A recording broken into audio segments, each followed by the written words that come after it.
জানাজার মাঠ বক্তব্য জায়গা নয়। তারপরও আমরা যখন জানাজার মাঠে অংশগ্রহণ করি, অনেক শুভাকাঙ্ক্ষী অনেক স্বজনরা জানাজার মাঠে অংশগ্রহণ করেন।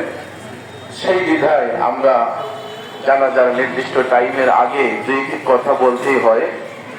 আমি কালামে পাক থেকে সূরা তোহার 55 নম্বর আয়াতে পাক তেলাওয়াত করেছি। আল্লাহ তাআলা বলেছেন যে মিনহা খালাকনাকুম ওয়া ফিহা নুঈদুকুম ওয়া মিনহা নুখরিজুকুম তারাতান উখরা। আল্লাহ বলে, বান্দা, আমি যেখান থেকে তোমাদেরকে সৃষ্টি করেছি আবার সেই জায়গাতেই পাঠাবো, শেষ বিচারে আবার ওই জায়গা থেকেই তোমাদেরকে উত্তোলন করব। এটার কারণ হলো এই দুনিয়াটা আমার আপনার জন্য চিরস্থায়ী হয়, আর দুনিয়াও মাদরাতুল আখিরাহ। এটা আখিরাতের একটা পরীক্ষাশালা ছাড়া আর কিছুই নয়। দুনিয়ার জিন্দেগিটা কতদিন আমাদের স্থায়িত্ব, এটা নির্দিষ্ট কোনো গ্যারান্টি কেউ দিতে পারবে না।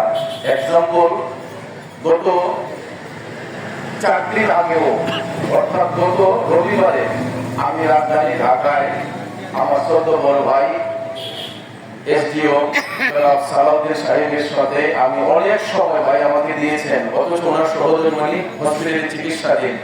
তা সত্ত্বেও উনি আমাকে ভাই হিসেবে আমাকে যথেষ্ট সময় দিয়েছেন। তো আমাকে বাসায় যাওয়ার কথা বলেছেন যে আপনার ভাগ্য অসুস্থ, তাতে কি হয়েছে, আসেন বাসায় আসেন। কিন্তু দেখেন, উনি কখনো হয়তো ভাবেন নাই যে ওনার আগে ওনার সহধর্মিণী দুনিয়া ছেড়ে চলে যাবেন। কিন্তু এটাই সত্য,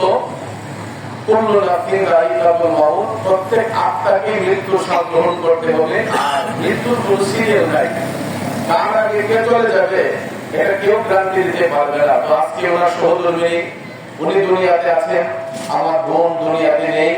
2টা শিশু বাচ্চাকে এতিম বানিয়ে আপনারা দেখতেছেন। আমার একটা সন্তান ক্লাস 1-এ আমি যতটুকু শুনেছি, আর একটা মেয়ে উনি ভার্সিটিতে পড়াশোনা করতেছে। তো এই 2টা বাচ্চাকে সুখ সাগরে ভাসিয়ে আজকে আল্লাহর বান্দি দুনিয়া ছেড়ে কবরে যাচ্ছেন। তো আমরা এতটুকু করতে পারবো, ওনার জন্য দোয়া করবো, আল্লাহ যেন ওনাকে মাফ করেন এবং ওনার কবরের জীবন যেন সুখের এবং শান্তির করেন। তো সেই আশা ব্যক্ত রেখে আর কিছু বললাম না। তবে একটা কথা, উনি তো এই এলাকার বধূ ছিলেন, তো সেই হিসেবে হয়তো চাকরি জীবনে বিভিন্ন জায়গায় তিনি থেকেছেন। তো এলাকার বধূ হিসেবে উনি তো এলাকার পুত্রবধূ, সেই হিসেবে সালাউদ্দিন ভাইয়ের স্ত্রী কেমন মহিলা ছিলেন? কেমন ছিলেন? কেমন ছিলেন? হাদিস শরীফে রাসূল এটাও বলেছেন যে আমরা তো সবাই অপরাধ করি, কিন্তু শেষ বিদায়ের সময় দুনিয়ার মানুষ যদি ভালো বলে আমাদেরকে স্বীকৃতি দেয়, তাহলে আল্লাহ রাব্বুল আলামিন কবরের জীবনটাকে সুখের এবং শান্তির বানিয়ে দেয়। আল্লাহ যেন ওনাকে কবর বা জীবনটা সুখের এবং শান্তির বানায়। সবাই বলে আমিন।